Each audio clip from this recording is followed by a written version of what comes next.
अस्सलाम वालेकुम बच्चों आज हम जो है 9th क्लास का लेक्चर नंबर 2 डिस्कस करेंगे। कल हमने लेक्चर नंबर 1 डिस्कस किया था। चैप्टर नंबर 5 सेल साइकिल हमने स्टार्ट किया। तो सेल साइकिल के बारे में कल मैंने आपको स्टार्ट करवाया था और हमने सेल साइकिल का जो इम्पोर्टेंट प्रोसेस होता है इंटरफेज उसको डिस्कस किया था। आज हम जो है सेल साइकिल का दूसरा प्रोसेस जो होता है, दूसरा फेज जो होता है, दूसरा मरला जो होता है, एम फेज जिसका नाम है, आज हम वो डिस्कस करेंगे। तो कल हमने क्या देखा था बच्चों कि जो सेल साइकिल है ये दो फेजेस में कंप्लीट होता है। वो दो फेजेस कौन कौन से हैं? एक को हमने कहा था इंटरफेज और दूसरे को हमने क्या कहा था? M phase. इंटरफेज हमने लेक्चर नंबर 1 में डिटेल में डिस्कस किया है, तो आज हम डिस्कस करेंगे एम फेज। एम फेज को क्या कहते हैं? एम फेज का मतलब है माइटोटिक फेज।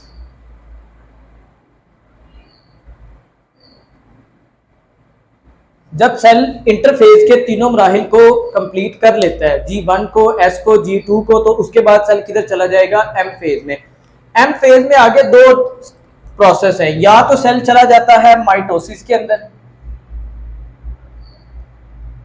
या सेल जाएगा मियोसिस के अंदर। तो माइटोसिस और मियोसिस दोनों सेल डिवीजन के प्रोसेस हैं। दोनों के अंदर डिवीजन डिफरेंट तरह होती है कि माइटोसिस में 1 पेरेंट सेल से 2 डॉटर सेल बनते हैं और मियोसिस के अंदर 1 पेरेंट सेल से 4 डॉटर सेल बनते हैं। तो आज हम जो डिस्कस करेंगे, मेन हमारा जो टॉपिक होगा वो होगा माइटोसिस। ठीक है। अच्छा, माइटोसिस जो है इसके बारे में जो कॉन्सेप्ट है वो दिया था 1880 में। कब दिया था? 1880। जर्मन बायोलॉजिस्ट थे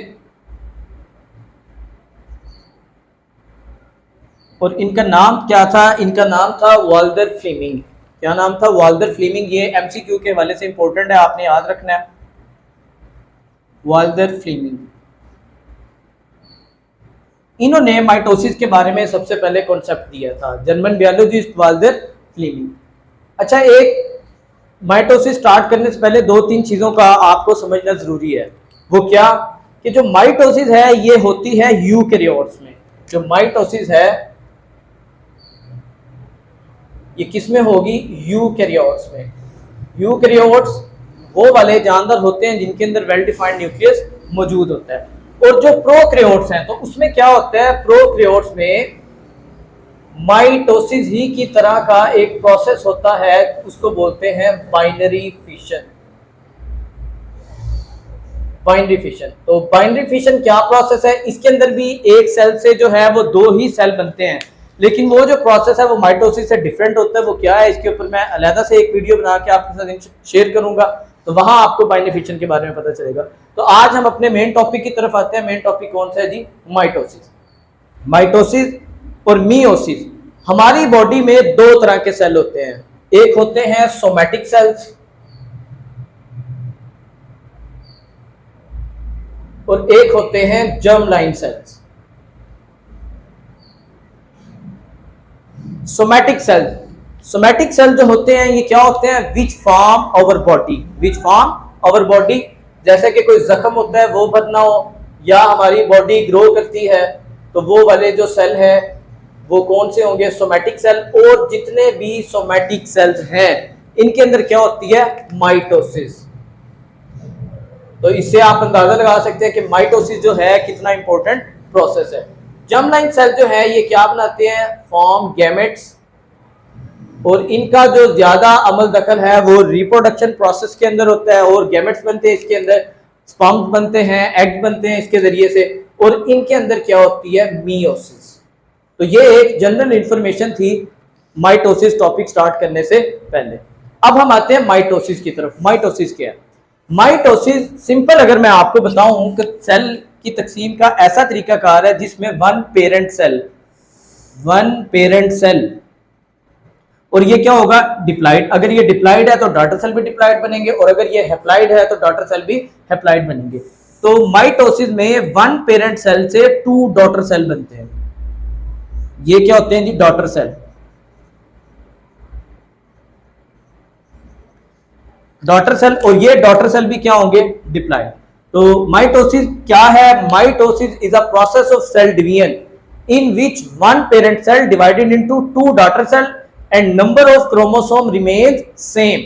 कि अगर पेरेंट सेल के अंदर जो क्रोमोसोम की तादाद है वो 46 होगी, डिप्लॉइड है, तो जो डॉटर सेल है उसमें भी क्या होगा 46 होगा, और दूसरे सेल में भी कितना होगा 46। तो ये है माइटोसिस की डेफिनेशन। माइटोसिस प्रोसेस जो है ये 2 फेजेस में कंप्लीट होता है। कितने फेजेस में कंप्लीट होगा? 2 मेजर फेजेस है इसके, phases of mitosis. Mitosis 2 important phases में कंप्लीट होता है। वो 2 इंपॉर्टेंट फेजेस कौन कौन से हैं जी? फर्स्ट फेज जो माइटोसिस का है उसको बोलते हैं कैरियोकाइनेसिस, और जो सेकंड फेज है माइटोसिस का उसको बोलते हैं cytokinesis. Paper point of view से वेरी वेरी इंपॉर्टेंट है शॉर्ट क्वेश्चन कि what is the difference between karyokinesis and cytokinesis.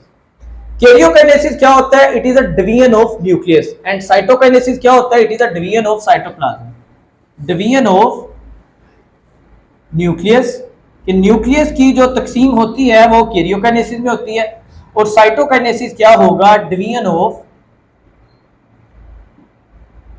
Cytoplasm. कि माइटोसिस वाला जो डिवीजन का मरला है ये 2 प्रोसेस से गुजरेगा, कैरियोकाइनेसिस से और साइटोकाइनेसिस से। पहले जो सेल है वो कैरियोकाइनेसिस के प्रोसेस कंप्लीट करेगा, उसके बाद वो साइटोकाइनेसिस में आएगा। अब जो कैरियोकाइनेसिस है इसके आगे 4 स्टेप्स हैं। कैरियोकाइनेसिस के 4 स्टेप, और एक और बात आपने याद रखनी है, ये जो 4 स्टेप्स हैं ये ऑर्डरली अरेंज है, मतलब तरतीब के साथ, इनको आपने आगे पीछे नहीं करना। जैसे वीडियो गेम के लेवल हैं कि आप फर्स्ट लेवल जो है उसको कंप्लीट करोगे तो ही सेकंड लेवल अनलॉक होगा। तो सेल के अंदर ये सारा का सारा प्रोसेस डायरेक्शनल होता है और ऑर्डर्ड होता है।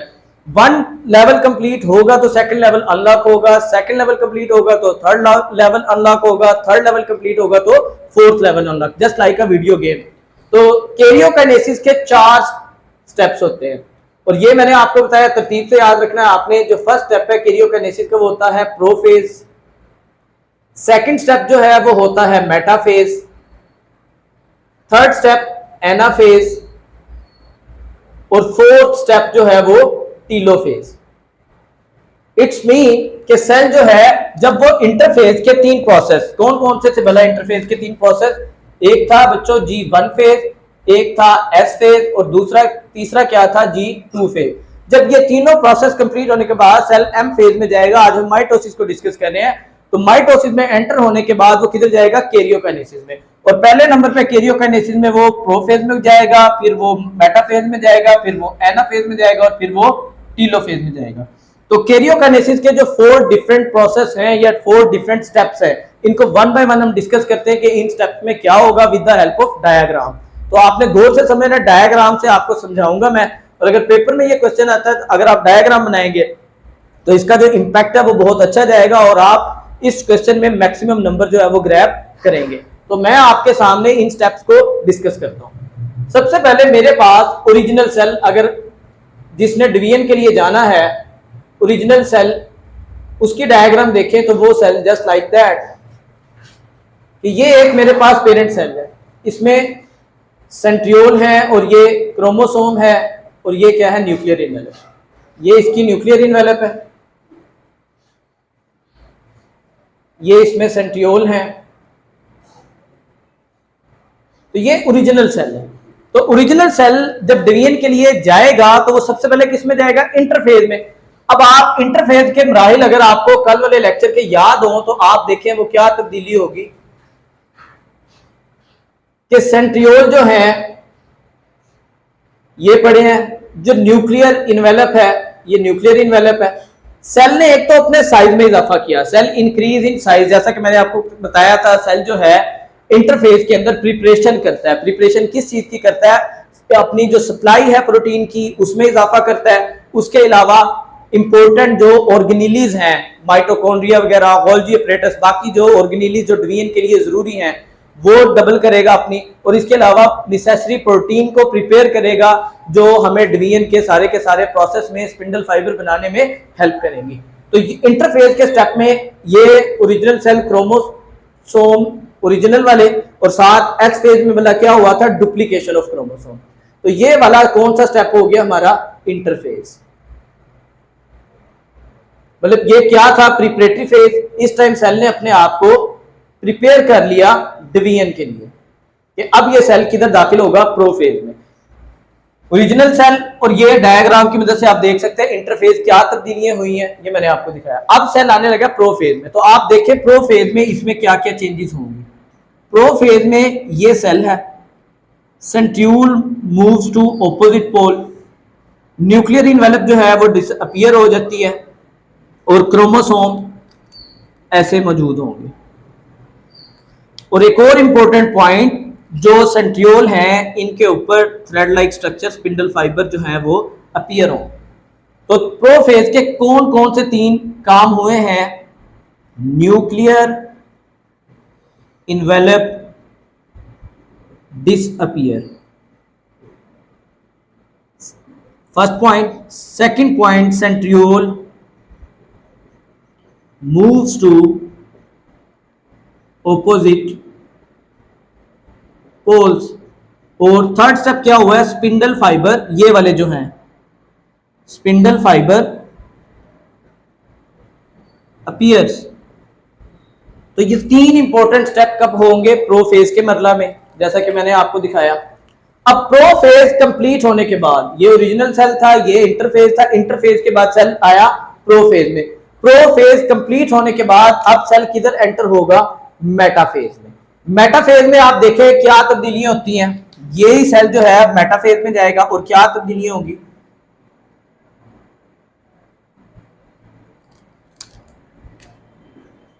आप देखें सारे के सारे जो क्रोमोसोम है वो अलाइन हो चुके हैं, वो एक स्ट्रेट लाइन में आ चुके हैं। तो मेटाफेज में आपने जो पॉइंट याद रखना है कि cell arrange themselves in, chromosome arrange themselves in a straight line, chromosomes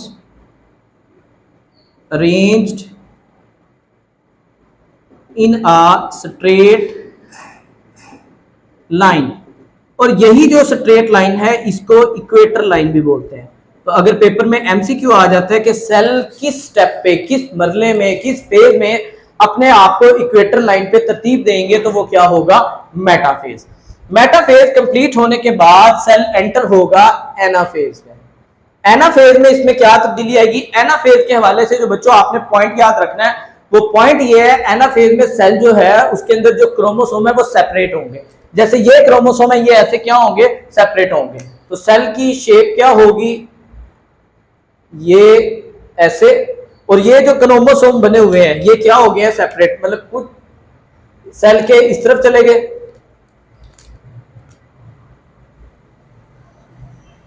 और ये 7 स्पिंडल फाइबर इसके अटैच है। तो ये देखें कि एनाफेज का पॉइंट क्या है? सेपरेशन ऑफ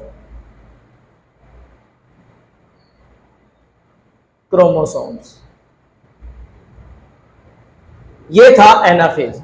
एनाफेज होने के बाद जो कैरियोकाइनेसिस का लास्ट स्टेप है वो है टीलोफेज। टीलोफेज क्या होता है जी? टीलोफेज जो है ये प्रोफेज के रेसिप्रोकल होता है। रेसिप्रोकल का मतलब क्या होता है कि जो चीजें प्रोफेज में गई हैं यहां वो दोबारा आ जाएंगी, और जो चीजें वहां आई हैं यहां वो दोबारा चली जाएंगी। मतलब ये दोनों एक दूसरे के ऑपोजिट है। And paper point of view से भी वेरी वेरी इंपॉर्टेंट है, आपसे पूछ सकते हैं कि कौन से 2 स्टेप एक दूसरे के अगेंस्ट हैं, एक दूसरे के रेसिप्रोकल हैं, तो आप बताओगे प्रोफेज एंड टीलोफेज। जो कुछ प्रोफेज में गया आप देखें कैसे स्पिंडल फाइबर डिसअपीयर हो गए, spindle fibre disappear, nuclear envelope दोबारा से आ गई है, और ये क्रोमोसोम,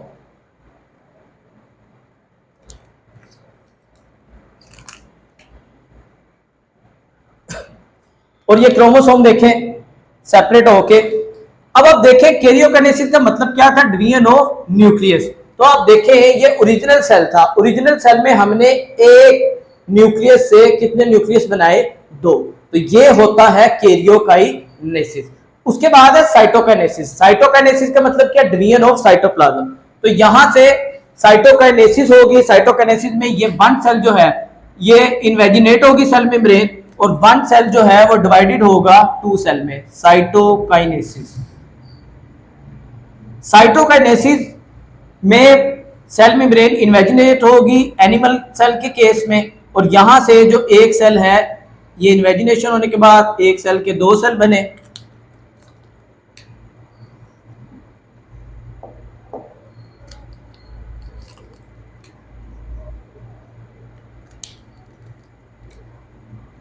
और एक सेल से कितने सेल बन गए? 2 सेल। अब ये हमारे पास क्या है? Daughter cell. ये हमारे पास क्या है? Daughter cell. और हमारा पेरेंट सेल देखें किधर है? ये हमारा पेरेंट सेल है। अब देखें पेरेंट सेल और डॉटर सेल में कोई फर्क है? अब ये ना कहिएगा कि कलर का फर्क है, इधर ब्लैक क्रोमोसोम थे और इधर रेड एंड ब्लू क्रोमोसोम है, तो ये आपको डिफरेंस करने के लिए दिखाया। तो पेरेंट सेल में भी क्रोमोसोम की तादाद, डॉटर सेल में क्रोमोसोम की तादाद क्या है? सेम है। तो यही तो हमारा प्रोसेस था, क्या कि माइटोसिस सेल की तकसीम का ऐसा तरीकाकार है जिसमें एक पेरेंट सेल 2 डॉटर सेल बनाता है और क्रोमोसोम की तादाद सेम रहती है। और ये सारा प्रोसेस कैसे होता है ये मैंने आपको समझाया। इस हवाले से आपका कोई भी क्वेश्चन हो तो आप कमेंट सेक्शन में कमेंट करें, इंशाल्लाह आई विल रिप्लाई यू।